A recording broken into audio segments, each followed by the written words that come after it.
Hi, welcome back to my channel. Thank you so much for stopping by. This is Amy from With Love by Amy, and today we are doing some coloring with my Olo markers, and we are using a stamp set from Ink Road Stamps. It is called Kansas, and we're going to do some stamp masking of that large image on the stamp set. And right off the bat, I'm not 100% sure how I want to position the, I guess, like the non-focal point stamps. So we are going to stamp it with some gray ink because I want to, I just want to make sure that it's going to be Copic marker friendly. And I tried to look for a rectangle die so I could cut that stamped shape out, but of course I don't have the exact shape.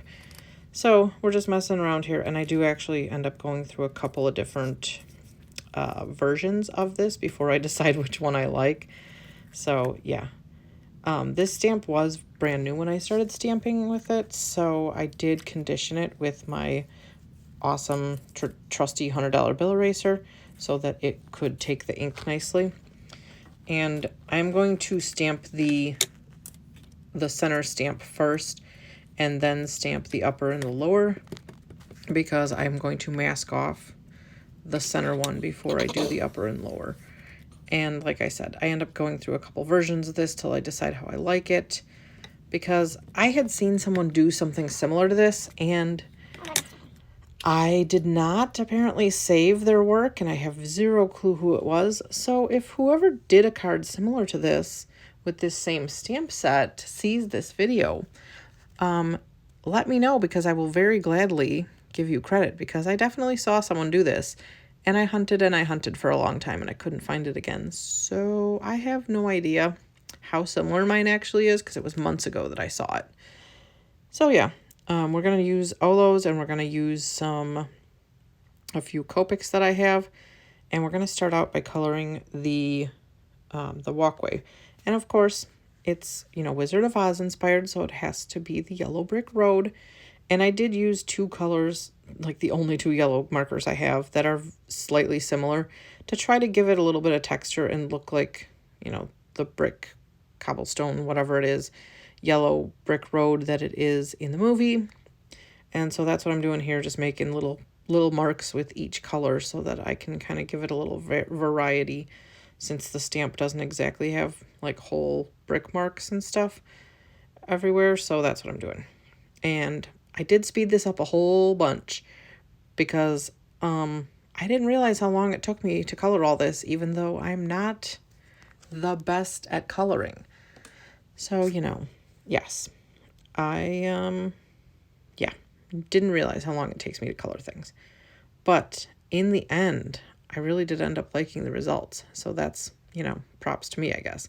All right, the walkway is done. And now I'm trying to figure out what I want to do. So I'm using I'm testing out my colors on my scrap version of this to see what I like. I am going to color all of the center image and leave the other two images in the gray color that they currently are, because I just want it to stand out, the center image. So yeah, so before I actually color on my final image, I am testing the markers on the scrap version to make sure, like the tans and the browns and stuff, they're not going to be too dark for what I'm doing. Like, I don't want to cover up anybody's facial features with the markers and stuff like that, because I did have to move the stamp and I will not be able to restamp over it, unfortunately, in the exact same spot. So yes, testing everything to make sure that the colors are not too dark before I put them on my final image, because as you can tell here, it's taking me a very long time to color all this.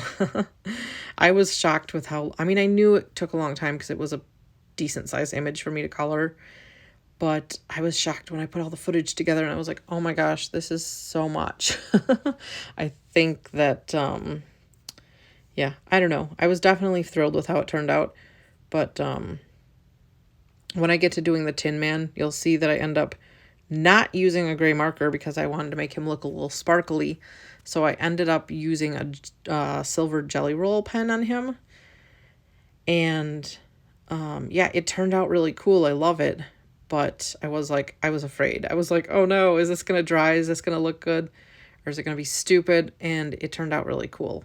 So I was obsessed because I tried like the gray markers that I have and they just were not, they weren't the look I was going for. Like I wanted it to look as realistic as possible. And yes, do I remember all these characters and how they exactly looked from my memory? No. Did I Google an image of what they looked like? Abso-freaking-lutely. Because I was not, I was not wanting to mess them up after all this time of coloring. So yes, I was being very, very cautious and definitely referring back to my image that I had Googled.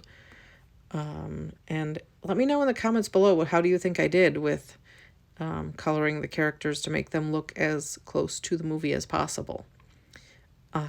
Little known fact, I do absolutely love this movie. Like I've loved it since I was a little kid. I don't really even know why, because as a little kid, it's a scary movie, really. But I don't know. I think I just kind of like wanted to be Dorothy on the yellow brick road. Maybe. Or maybe I wanted some fancy red shoes. Maybe that's it. I don't know. But for a second, when I was getting almost done, I was like, oh no, did I forget to do Dorothy's shoes in red? But fortunately, I did actually. I was like, oh good, I didn't do Dorothy's shoes yet. So I had a momentary freak out when I was coloring. I was like, I don't know what I was thinking. But yeah. So still coloring, taking forever and ever and ever. But I hope you don't mind watching me color, because I don't really enjoy watching people color, but I did speed this up a ton, so hopefully it's not too terrible. So now we're coloring the grass and all the greenery around the characters. I'm just kind of taking my cues from the stamp itself. It looks like on the left side there that there's like a tree in the background, so that's kind of what I was doing grass, and then I was doing the tree. And I knew that I wanted to get like cloud looking situation going on in the top of the picture, or the top of the stamped image. So I'm just doing the best I could. If anybody who's better at coloring has better ideas for me, if I ever decide to do this stamp in the same fashion again, leave me a comment below and tell me what I could have done better, because I really had no idea what I was doing. And that's the idea behind me doing this Shop Your Stash September 2023 challenge for myself, was that I didn't want to buy a bunch of new stuff and know that I had all this stuff that I hadn't used and all these techniques that I still wanted to try and stuff like that, and ideas in my head. So the whole idea behind the hashtag is that I'm putting myself outside of my comfort zone and really challenging myself to do a lot of the things that have been on my to-do list for a long time. And so I'm really glad that like the stash of things that I have that I haven't touched in a long time and that I've been thinking about doing, I'm glad that that stash is dwindling and I'm getting things back into my rotation of, oh yeah, I have done this recently. So it's making me really happy. Thank you so much for watching. Here's some other videos that you may enjoy, and I hope you like the final product. Leave me a comment below and let me know what you think. Thank you so much. Have a great day. Bye.